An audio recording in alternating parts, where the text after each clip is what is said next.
I woke up today with a thought in mind, and I thought of sharing it. I think this could help people as much as it's probably helping me at this moment. It could help you in your dating life. It could help you in your business life, your day-to-day, where you want to go, how you want to get there. I mean, a disclaimer is I haven't made it. I had a glimpse of success in the past. I've lost it, and I'm trying to rebuild it using the same methods I have used and same patterns that I have recognized. We all wake up every day. We all have different train of thoughts, different action plan. On a long timeline, these sort of things build who you are. It shapes you into a character. Now, I fear that most people have chosen the character of being average. And when I say being average, it's someone who wakes up, doom scrolls on their phone, which is a habit of mine that I'm trying to break. People who are not up to anything extraordinary, to put into words. People who wake up, drink every weekend, go out every weekend, party, don't have skills, don't have talent, and they're not trying to be better every day. And I come across these people in masses. And I thought of making this video because I am very sure there are people like me, people who are hard to understand, people who have put a lot of work into life and expect exceptional results. All of us talk, all of us have wishes, and all of us have dreams. Most of us let those dreams fade away. And I feel like I'm at the stage where my dreams are fading away. I'm trying to be more realistic, to adhere to the social standards and, to make people happy, and my parents especially. I've always been told that I have a talent. I've always been told that I have luck. And I've always been told that I have opportunities in front of me. I let my fear get in the way, and I cannot put my foot down and start actually digging my own foundation. Because I'm thinking, what if I fail? What if I'm not gonna be successful? What if I don't get the results that I'm hoping for? What if my parents die disappointed in me? That's gonna be my biggest downfall. I don't want to go through that. The dream for my parents was to be a doctor, and I'm falling in love with the idea of having class, having prestige, helping out my parents, helping out people, helping out my siblings. I think that's a lot of responsibilities that I sort of see, and I don't know if I can reach for with the lack of passion that I have for that field. I think I'm gonna do it just to secure myself. But again, it goes back to the whole thing of being average. I mean, being a doctor is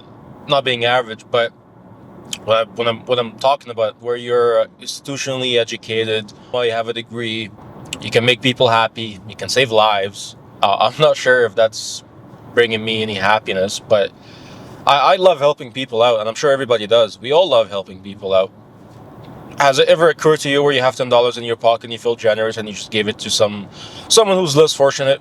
We all been there, and it makes us feel good. Now, I don't know if it's gonna make me feel good helping people in serious condition. I'm sure it will. I'm sure it will. But I'm looking for a nuclear family for my own self. I want to have a family. I want to have kids. I want to have a wife, and particularly elegant sort of lifestyle that I'm hoping for, or at least trying to aim for. You don't find these people around anymore. Everybody now is a degenerate for the most part, and everybody now has bad habits and low self-awareness, and they don't seem to want to change either.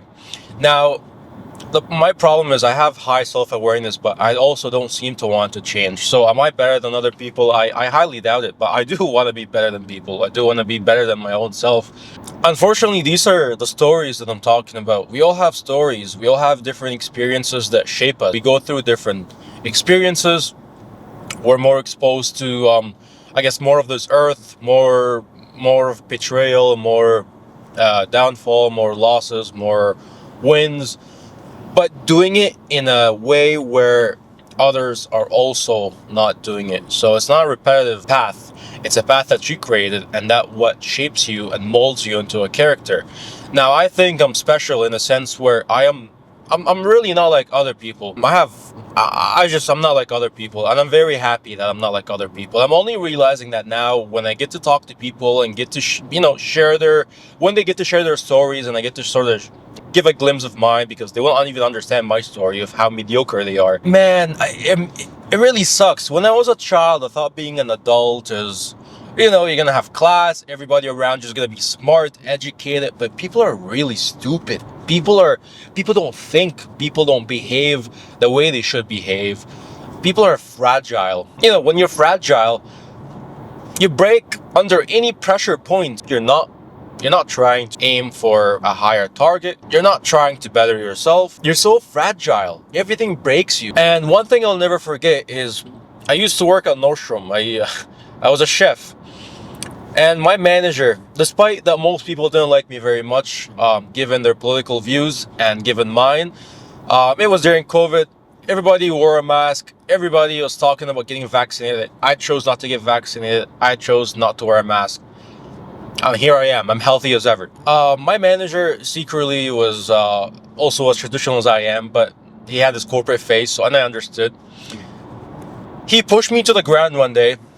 I was talking to him in the back after my shift. He kind of knows my story from the get-go, and I sort of built a personal relationship with him, where everybody tried to get me fired, but he refused. I was a great worker. I was smart. I was clever. I know what I was doing. Unfortunately, given other people's fragile emotional threshold, they didn't like me very much, but I didn't really care. I cared about this manager. His name was Ryan. Ryan is a person that wasn't liked by many people either, given his hard work ethics. But he's Indian, so I get it. He's a hard worker. It's his business, so I understood. He pushed me to the ground one evening, and he's like, "Get up." I got up, and he told me something that won't leave my mind, and it was, get up. Every time you fall, every time you get pushed to the ground, you have to get up. You have to get up. And we hear that all the time, but the fact that he pushed me to the ground, and he told me to get up on my own, I was probably, 18, 19, 20. I got up, and Ryan might be the best manager I've ever had, because he was hard. He was very hard, but he held me to a high standard, and I thank him enough for that, because having high standard in this generation, this day and age, it helps you so much. It helps you achieve more and being fulfilled and being satisfied with what is given at you. And what is given at you is abundance of rewards, given your hard work ethics and your high standards. You start to tolerate less of bullshit, and you start to develop a sense of urgency when it comes to getting work done, building discipline, going to the gym, hitting a workout when you don't want to. And unfortunately, in this day, I've sort of digressed in that sense. I'm not as disciplined as I used to be. I don't work out as much as I used to go to the gym. I feel disgusting. There's disgust that eats at me. I'm looking to change that, but it takes time and it takes a lot of mental effort. And then I sort of digressed. I had some strength that I could just, if I want something, I'll get it done tomorrow, today. Now I'm like, yeah, tomorrow, and tomorrow never comes, because tomorrow, when tomorrow comes around, I also repeat myself. Tomorrow I will do it. Tomorrow I will do it. And I thought of sharing that because I know I'm not the only one that lives in that bubble, a bubble full of deception that is caused by your own self. I really hope this video helps everybody, around me, people who are my age, people who are struggling, people who are looking to, do better for themselves. I think doing better for yourself is one of the most fulfilling thing ever. Forget dating, forget women, forget alcohol. Today is gonna be my second day of no alcohol. I'm finally over this shit. I'm no longer drinking. I want to focus building my body. I want to focus building my mind, because if I do follow my backup plan, which is medical school, that starts next year. So I have to be at the most strongest mentally, physically, and emotionally, because it's gonna be a lot. If that doesn't work out, I don't know. I just usually things work out for me in the most mysterious ways possible. I'll share some of my stories later on, maybe in that series. I think I'm gonna start doing this as I'm traveling from Calgary to Banff for my job. It's an hour and a half, I guess 3-hour round trip. Maybe I'll get to do more of this. Maybe I'll get to share my stories. Maybe it aligns with people, and if it does, let me know. I want to know if I'm the only one struggling in that sense. I'm sure I'm not. I also don't have a lot of friends nowadays where I can sort of go back and forth and compare lives. Not that it is socially acceptable to compare your lives with others. I think it should be a thing you should be doing often. It at least sets a timeline of what you should be doing, where you should be at, a pinpoint, if I may. But that's all I have to say.